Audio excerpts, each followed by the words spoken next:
Bonjour, c'est Ursule encore. On est le 28 avril 2021. Alors, je viens sur la trompette aujourd'hui encore et je viens proclamer le retour de notre Seigneur Jésus-Christ.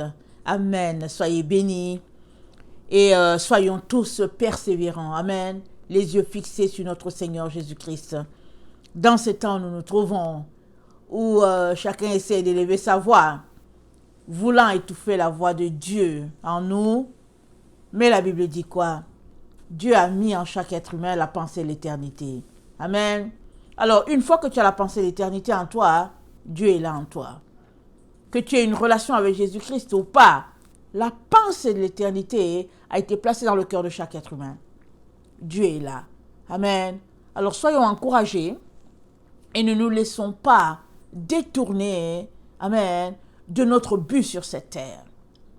Alors, que le Seigneur nous donne tous d'être persévérants jusqu'à la fin, comme il l'a dit. Ça, c'est ma prière pour chacun, pour tout un chacun. Amen. Aujourd'hui, je viens apporter une vidéo sur Dieu ne nous a pas donné un esprit de peur. Amen. Il ne nous a pas donné un esprit de peur. Alors, nous savons qu'il y a des dons qui sont de chaque côté. Satan a des dons, Dieu aussi en a. Mais la peur, ça ne vient pas de notre Dieu. L'intimidation, la manipulation, toutes ces choses-là ne viennent pas de Dieu. Parce que Dieu, amen, équipe ses enfants pour leur donner de pouvoir traverser, amen, leur passage sur la terre. Nous sommes de passage. Du moins, pour ceux qui le réalisent, et travaillent à ne pas se laisser prendre au piège. Nous sommes de passage. Nous sommes les ambassadeurs du ciel sur la terre. Nous sommes de passage. Alors que chacun le réalise et que chacun puisse travailler comme l'ambassadeur du ciel sur la terre. Voilà. Alors, c'est quoi la peur? Wikipédia nous dit que la peur, c'est une émotion qui accompagne la prise de conscience d'un danger, d'une menace. Alors, quand quelqu'un a peur, il s'imagine que, bon, voilà, il y a un lion à quelque part, alors que dans le fond, le lion n'y est pas. Mais aussi, on peut être tellement courageux, tellement fougueux que, au fait, il y a le lion. Mais parce que le courage est là, finalement, le lion s'en va. On a le témoignage de David quand il est venu porter du fromage à ses frères. Et qu'il a demandé, mais pourquoi est-ce qu'Israël était là? Ils lui ont dit que, alors voilà, ce monsieur-là, les Philistins sont en guerre contre Israël. Et ils offrirent, et puis le roi offrira à quiconque tuera ce Philistin, sa fille, et puis d'autres biens. Mais David était tellement choqué que David leur a demandé, mais qui est cet incirconcis qui insulte l'Éternel des armées? Mais c'est qui est-il? Ce monsieur-là qui ose insulter le Dieu d'Israël. Et les autres, ils étaient là, ils étaient tout poltrons, ils étaient là, ils attendaient. Et ils sont allés dire au roi, il y a un petit enfant ici qui dit qu'il peut tuer ce monsieur. Alors, le roi était étonné, mais c'est qui a envoyé mal l'enfant? Quand le roi Saül l'a vu, certainement il était découragé. Parce que le roi Saül s'attendait à voir un guerrier, vraiment un monsieur baraqué, de la même taille que Goliath. Mais c'était un enfant qui était devant lui. Et l'enfant lui dit, j'ai tué un lion, j'ai tué un ours. À partir de ce moment, en tout cas, le roi, je pense qu'il a dû prendre une grande respiration. Il a décidé d'habiller David de ses vêtements à lui, ses vêtements de guerre. Parce qu'il a dû regarder l'enfant et puis il a dû se demander, mais comment cet enfant-ci a fait pour tuer un lion, pour tuer un ours? Parce que la plupart des êtres humains, si tu entends qu'il y a un lion à quelque part, il me semble que tu fuis. Tu ne restes pas là. Mais David s'est battu pour arracher les brebis de la gueule des lions et des loups et des ours. Parce que pourquoi ils étaient là? Pourquoi ces deux animaux étaient là? Ils étaient là pour pouvoir avoir à manger, pour arracher une brebis. David n'a pas laissé faire. Alors, quand Dieu dit, David n'a pas laissé faire. Quand Dieu dit que David, c'est l'homme selon son cœur, en tout cas, il a beaucoup de choses à dire sur David. Il ne loupe pas son courage, sa détermination à protéger ses brebis. Alors, ça, c'était un élément de plus pour son CV. Amen. Si bien que le roi a dit, ok, vas-y faire. Et David a essayé de porter l'arsenal du roi. Finalement, David a laissé tout ça tomber et il a dit, enlève-moi ses vêtements. Il est juste parti avec ses pierres et sa fronde. Parce que c'est avec ces choses-là qu'il a terrassé les animaux qui venaient tuer les brebis. Amen. Alors, tout cela pour dire que on n'a pas besoin de chars pour dire qu'on est courageux ou pas. On a juste besoin de s'appuyer sur Dieu. Le Dieu d'Israël, c'est lui qui est notre force, c'est lui qui va nous défendre. Alors, les procédés de peur sont utilisés depuis des siècles, des millénaires, amen, pour faire adopter des mesures. Et puis très souvent avec ces procédés de peur, on réduit la liberté des gens, on parvient à nos fins, on fait ce qu'on veut à un groupe de personnes par des procédés de peur. Alors, c'est des choses qui existent et qui sont vieux. Amen. C'est des pratiques observées dans différentes sociétés, différents clans, différents pays. Mais, sachons que tu es une personne, amen, dans un océan de personnes, si on peut le dire. On sait qu'on est déjà 8 milliards ici, sur la Terre. Amen. Dieu a mis en toi la pensée d'éternité. Alors, tu ne peux pas bâtir ton courage dans un groupe. Tu ne peux le bâtir que seul. Et une fois que tu le bâtis, tu peux venir pour défendre une situation donnée comme le cas de David. David était un berger. Et il gardait les brebis dans les champs. Il dormait là-bas. Alors, il a appris à se défendre dans la solitude, dans sa relation avec le Seigneur. C'est là qu'il a appris la louange et puis tout ce qu'on peut imaginer, l'adoration, la louange et tout ça. Il a adoré, il a développé ça là, dans son temps, seul à seul avec le Seigneur. Alors,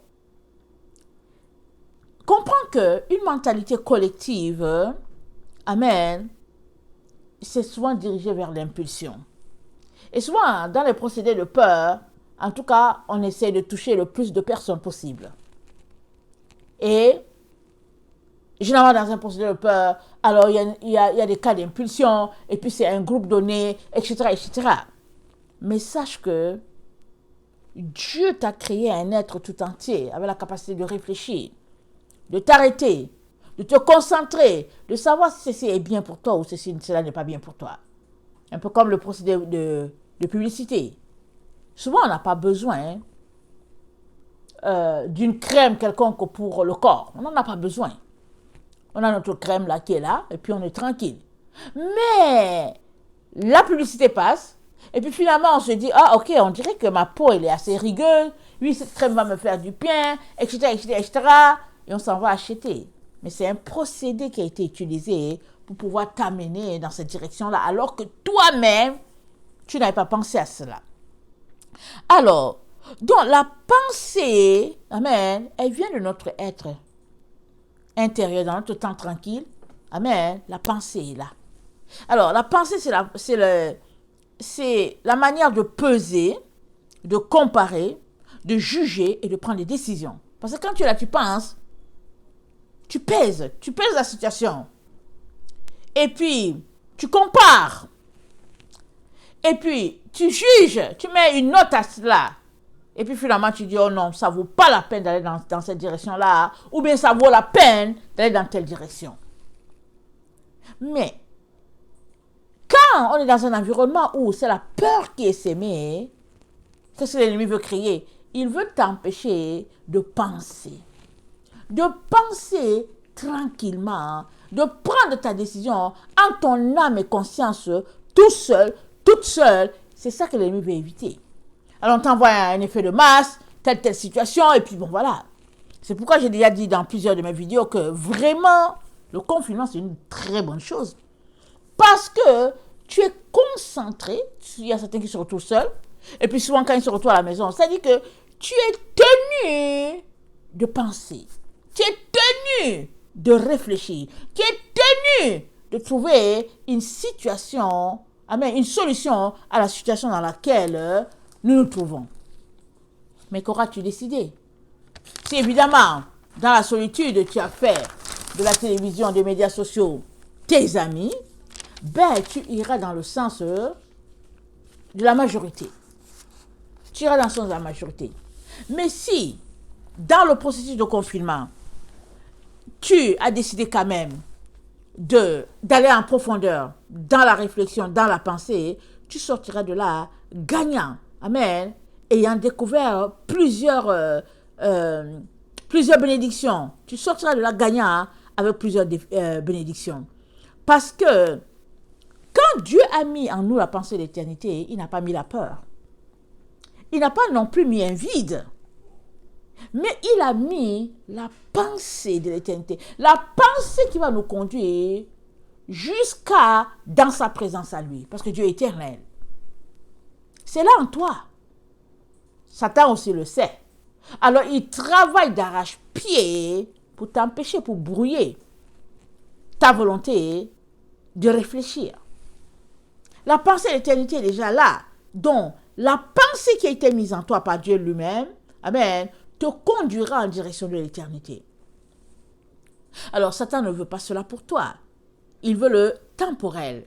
Il veut le terre à terre. Alors, il vient se dresser entre ton éternité, amen, et puis tes ambitions sur la terre, et puis il se place. Si bien que finalement, ce n'est que lui seul que tu vois. Et quand je dis lui seul, je vois le monde matériel. Ce que ta chair aimerait. Finalement, ça se limite là. Ça se limite là à ta personne, à ta réflexion, qui ne va pas plus loin. Parce que oui, il y a la pensée de l'éternité, mais tu veux y penser plus tard. Ou bien oui, il y a la pensée de l'éternité, mais tu n'as pas conscience de cela. Et Satan veut tout simplement que tu te limites là. Mais notre Dieu aimerait que tu ailles plus loin. Que tu ailles plus loin en profondeur dans tes réflexions. Parce qu'en allant plus loin, tu le découvriras. Tu réaliseras que Dieu ne t'a pas donné un esprit de peur, ni un esprit de timidité. Il ne te l'a pas donné. Regardons 2 Timothée 1.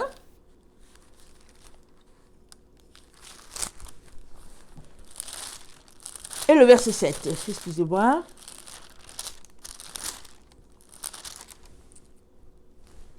Car ce n'est pas un esprit de timidité que Dieu nous a donné, mais un esprit de force, d'amour et de sagesse. N'aie donc pas honte du témoignage à rendre à notre Seigneur, ni de moi, son prisonnier, mais souffre avec moi pour l'évangile par la puissance de Dieu. Amen. Toi et moi sommes appelés à souffrir pour l'évangile de Dieu.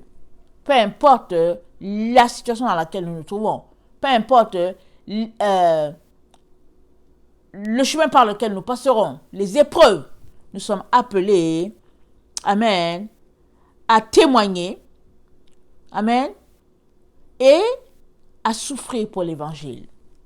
C'est à ça que nous sommes appelés. Alors, quand on regarde nos tâches à faire, c'est évident qu'il n'y a pas de place pour la peur.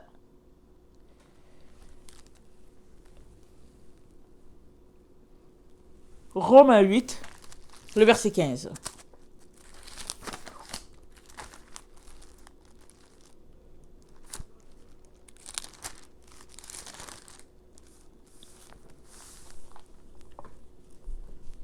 L'Esprit lui-même, pardon, 15.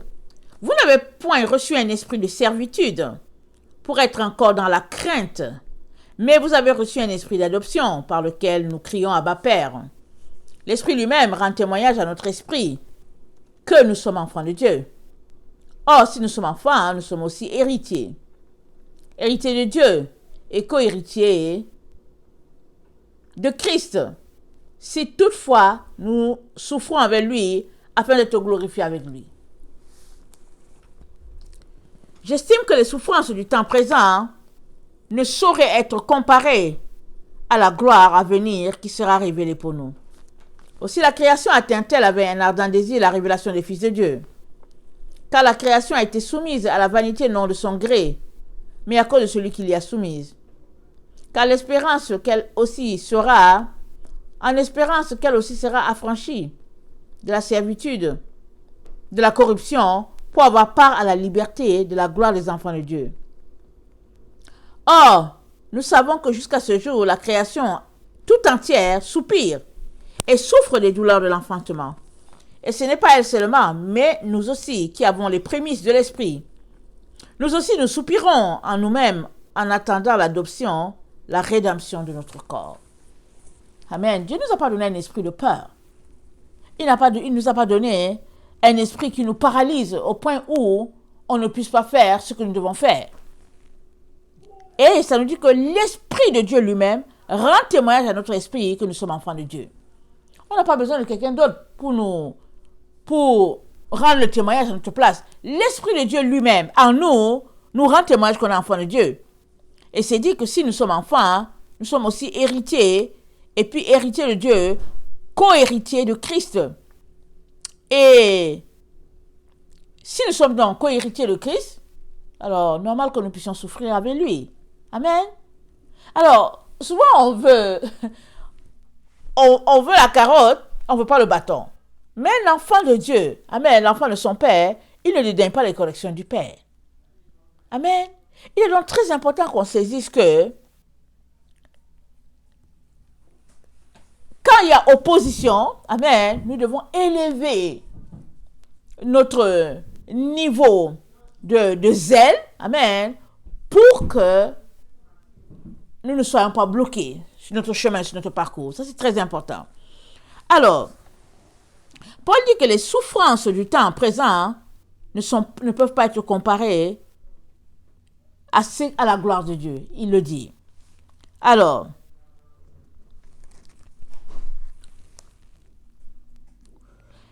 la création attend avec un ardent désir, amen, d'être délivrée.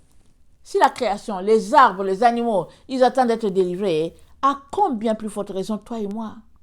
À combien plus forte raison? Alors, il faudrait qu'on saisisse que si nous sommes animés de la peur, si nous sommes animés de l'intimidation, il faudrait qu'on saisisse que Dieu est proche de ceux-là qui sont persévérants et qui l'invoquent, qui l'appellent au secours. Dieu est proche de ceux-là. Et il est important qu'on réalise que ce n'est pas Dieu qui nous a donné la peur, la timidité, le manque de zèle. Ce n'est pas Dieu, parce qu'il veut tout simplement que nous soyons zélés, fougueux. Alors, toi et moi avons à travailler à notre caractère afin d'être le reflet de notre Père.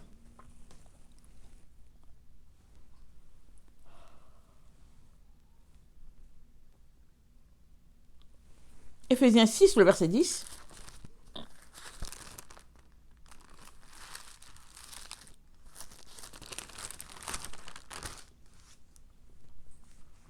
Au reste, fortifiez-vous dans le Seigneur, et par sa grâce toute puissante, revêtez-vous de toutes les armes de Dieu afin de pouvoir tenir ferme contre les ruses du diable.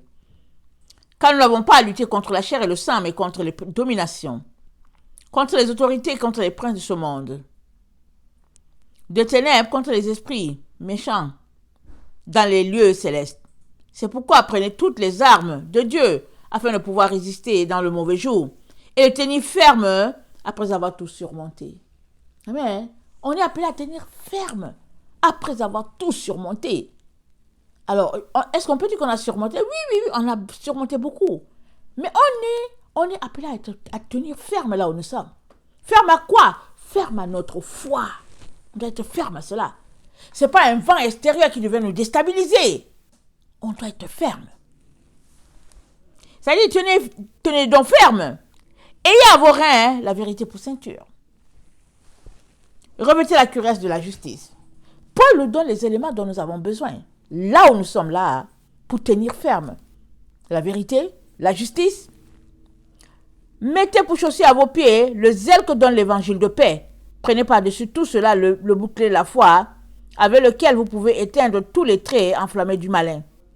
Prenez aussi le casque du salut et l'épée de l'esprit qui est la parole de Dieu. Tout est là. Il nous dit de mettre les chaussures. Il nous dit de prendre le bouclier de la foi. Il nous dit d'avoir le casque. Amen. Le zèle à notre pied, l'évangile. Ça, c'est des éléments qui vont booster, amen, notre foi en Christ, notre position. Mais s'il y a des éléments qui manquent là-dedans, amen, c'est important d'aller compléter cela. Il est très important. Amen. Sur la tête, le casque du salut, à nos pieds, le zèle de l'évangile de paix, on porte la cuirasse de justice comme vêtement, la ceinture de vérité à nos reins, le bouclier la foi d'une main, l'épée de l'esprit de l'autre, afin d'éteindre tous les traits enflammés de l'ennemi. Nous en avons besoin dans ce temps dans lequel nous nous trouvons. Chacun en a besoin.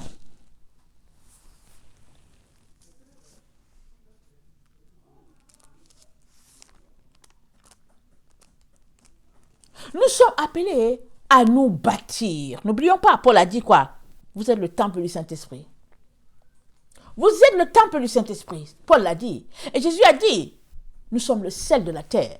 Nous sommes la lumière du monde. Et Jésus dit, si le sel perd sa saveur-là, avec quoi allons-nous lui rendre cette saveur-là? Et puis, un sel qui n'a plus de saveur, ça ne sert à rien.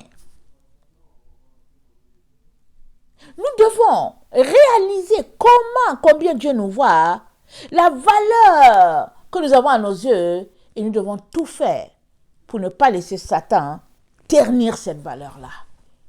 Et très souvent, il va nous utiliser nous-mêmes pour ternir la gloire de Dieu en nous manipulant. Rappelons-nous ce qui s'est passé dans le jardin d'Éden. Il est venu manipuler. Alors, nous devons tout faire pour demeurer dans la vérité, dans la droiture d'esprit. Hébreux 13, le verset 5 à 6.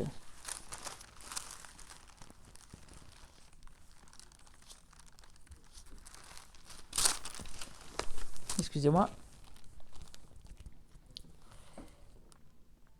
Ne vous livrez pas à l'amour de l'argent. Contentez-vous de ce que vous avez, car Dieu lui-même a dit, « Je ne te délaisserai point, je ne t'abandonnerai point. » C'est donc avec assurance que nous pouvons dire, « Le Seigneur est mon aide, je ne craindrai rien que peut me faire un homme. » On est dans les temps où le monde matériel, amen, et comment on appelle ça? On est dans le temps où les enfants de Dieu sont sollicités pour le monde matériel. Beaucoup, beaucoup. Beaucoup. Et Paul nous dit, pas Paul, je ne sais pas qui a écrit Hébreu, la personne nous dit de nous contenter de ce que nous avons. Alors, quelqu'un qui a bien les ambitions matérielles va se fâcher quand il va m'entendre. Mais c'est parce que nous sommes dans les temps où les esprits séducteurs sont remplis partout sur la terre. Ils cherchent juste la petite faille pour venir nous infiltrer, c'est tout. Alors si ton cœur est porté vers l'argent, alors tu perdras Christ parce que ton cœur est appelé à être à Christ à 100%. C'est la seule manière pour toi de pouvoir t'en sortir, te retrouver de l'autre côté. Parce que le Seigneur nous intéresse à l'aimer, lui et lui seul. Écoute, Israël, le Seigneur ton Dieu est le seul Seigneur. Tu aimeras le Seigneur ton Dieu de tout ton cœur, de toute ton âme, de toute ta pensée, de toute ta force. Et parce que le second qui lui est semblable, tu aimeras ton prochain comme toi-même. Alors, pour aimer le Seigneur de tout son cœur, ça veut dire que le Seigneur est en priorité. Et si le Seigneur est en priorité, ce n'est pas possible que l'argent soit priorité dans ta vie, ce n'est pas possible. Parce que Dieu lui-même a dit, nul ne peut servir de maître. Ou il aimera l'un, ou il haïra l'autre. Ou il s'approchera de l'un, et puis il méprisera l'autre. On ne peut pas servir Dieu et maman, a dit Jésus.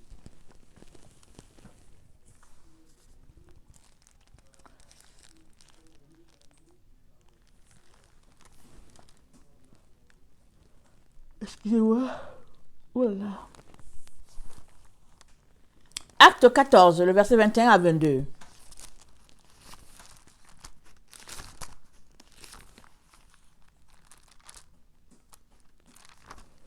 Acte 14. Le verset 21 à 22. Quand ils eurent évangélisé cette ville et fait un certain nombre de disciples, ils retournèrent à Lystre, à Icône et à Antioche, fortifiant l'esprit des disciples, les exhortant à persévérer dans la foi, et en disant que c'est par beaucoup de tribulations qu'il nous faut entrer dans le royaume de Dieu. Par beaucoup de tribulations. On ne dit pas quel est le type de tribulation, mais par beaucoup de tribulations. C'est par beaucoup de tribulations qu'on entrera dans le royaume de Dieu. Donc ça veut dire que nous sommes avertis de toutes les tactiques, vraiment, qui seront répandues pour nous empêcher d'entrer. Mais nous, on doit user de violence pour y aller. Pourquoi la Bible dit, depuis le temps de Jean-Baptiste, le royaume de Dieu est forcé et ce sont les violents qui s'en emparent. Et quand on parle d'user de violence, c'est pas la violence physique. C'est la violence, le moral. C'est ton moral qui doit être un moral d'acier. Voilà pourquoi Jésus-Christ dit, ce sont les violents qui s'en emparent. C'est les gens qui ont un moral d'acier. Pourquoi? Parce qu'ils se tiennent seuls. Parce que si te tenant en groupe, les gens vont venir te faire adopter une décision de groupe. Tu ne peux pas marcher avec le Seigneur et te tenir en groupe. Ce n'est pas possible. Ce n'est pas possible. C'est pas possible. Tu ne peux que te tenir seul devant ce Dieu-là, allant dans le sens de sa direction. Romains 8, 16 à 27.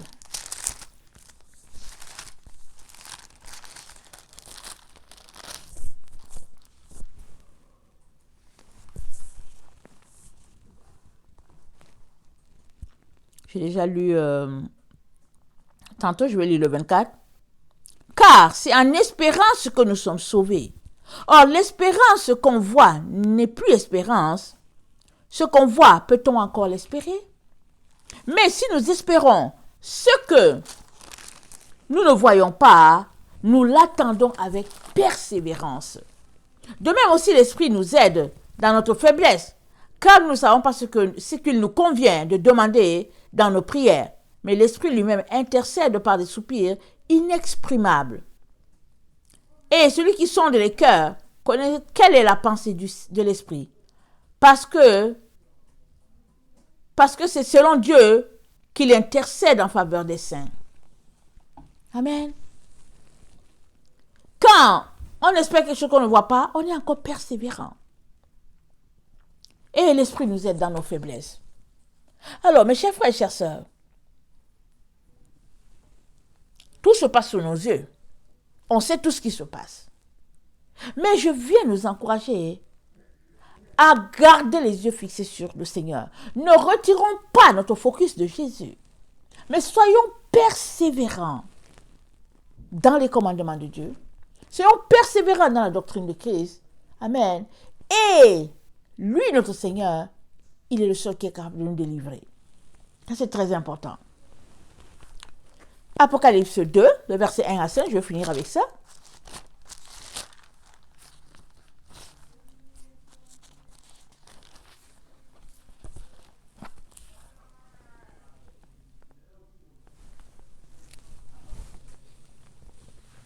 Écrit à l'ange de l'église d'Éphèse. Voici ce que dit celui qui tient les 7 étoiles dans sa main droite. Celui qui marche au milieu des 7 chandeliers d'or. Je connais tes œuvres, ton travail, ta persévérance. Je sais que tu ne peux supporter les méchants et que tu as éprouvé ceux qui se disent apôtres et qui ne le sont pas et que tu les as trouvés menteurs. Que tu as de la persévérance, que tu as souffert à cause de mon nom et que tu ne t'es point lassé. Mais ce que j'ai contre toi, c'est que tu as abandonné ton premier amour. Souviens-toi donc d'où tu es tombé. Repens-toi et pratique tes premières œuvres. Sinon, je viendrai à toi et j'ôterai ton chandelier de sa place, à moins que tu ne te repentes. Amen. Je vais m'arrêter là. Tu as abandonné ton premier amour. Et ça dit, souviens-toi d'où tu es tombé. Repens-toi, pratique tes premières œuvres. Alors, toute tactique de peur c'est utilisé pour nous faire abandonner notre premier amour. Tactique, une fois que tu as peur de quelque chose, c'est fini, tu renonces. Même si ouvertement tu ne l'as pas fait, tes actions montrent que c'est-à-dire que tes actions montrent ta réticence. Or, Dieu ne nous a pas donné un esprit de peur, il nous a appelés à persévérer jusqu'au bout. Ce n'est pas maintenant que tu vas commencer à avoir peur. Même si la peur veut venir là, tu dois chasser la peur pour lui dire que mes peurs, on ne peut pas marcher ensemble. Un enfant de Dieu victorieux ne marche pas avec la peur dans sa poche. Tu ne marches pas avec la distraction. Tu ne marches pas avec le découragement. Non. Rappelons-nous Élie. Il avait tué les prophètes de Baal. Et puis il s'est sauvé, il allait dans la caverne. Il était là et puis Dieu est passé. Et Dieu lui a dit, qu'est-ce que tu fais là? Il dit, ouais, bon, Jézabel va aussi la tuer et tout ça. Le Seigneur lui dit, non, retourne au travail. Retourne au travail. Il a permis au corbeau de le nourrir, mais il a dit, retourne au travail. On est appelé, mes chers frères et chers sœurs, on est appelé à demeurer sur les promesses de Dieu, les yeux fixés sur lui, sachant que c'est lui qui va faire cette œuvre extraordinaire de délivrance à travers nous. Mais laissons-le travailler en nous, laissons-le travailler. Ne disons pas avec notre bouche, oui Jésus, tu sais, je te suivais n'importe où. Et quand nous posons les actions, nous montrons par nos actions qu'au fait, il n'y a pas de Jésus en nous.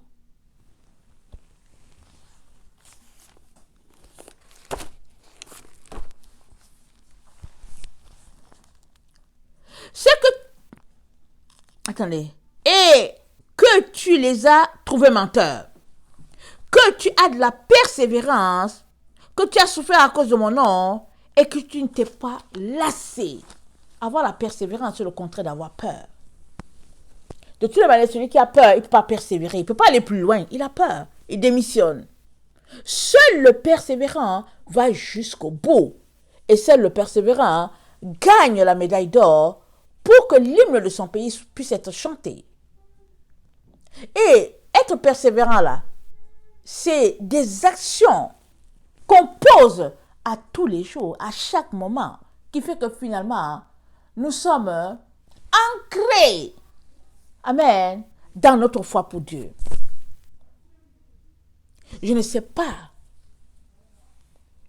à quel niveau tu te situes dans ta foi avec le Seigneur. Je ne sais pas où est-ce que tu te trouves dans ce temps où tout un chacun se questionne, où tout le monde est cloué. Je ne sais pas où tu te trouves. Où chacun se demande, mais qu'est-ce qui va m'arriver et tout. Je ne sais pas où tu te trouves. Mais je te dis une chose, ça va certainement t'aider. Pratique juste de penser au ciel, c'est tout.